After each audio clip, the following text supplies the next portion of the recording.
Family welcome back to my mini blog. तो सकाल सकाल मोर ब्रेकफास्ट स्टार्ट है मो फेवरेट ओट्स रु आपन क्या ओट्स भल लगे ब्रेकफास्ट रे कमेंट करेंगे। तो मुझे मोर ओट्स खाई नेली तापर पड़ेली मो झील को गाधेवा जेत टाइम हो गाधे पाधे की शुई देली से शोईकी उठ सारा मु पड़ेली मोर लंच करिया को।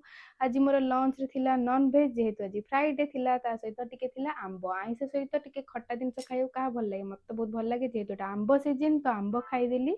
आपण मैंने खाइले कि नहीं आंब तो खाई सारा पलैलु मो झीर मोर शोवा तो शोईकी उठी सारा संध्या बेले बाबू मु जाइलु गोटे कम फास्क्राए मो झीर किसी जिनस आसार जेहेतु मो झीर आग गोटे अकेजन हबार अच्छी तो से भी किसी जिनस किणवार था। तो बाटू आम गाड़ी में तेल पकईलु तेल पकई डायरेक्ट जाई फास्क्राए पहुँची गलु जेहेतु आम जल्दी जल्दी थिलु जल्दी जल्दी किणवे मुझे वीडियो बनईनी जिनस किणिकी आम घर को पलि आसलु।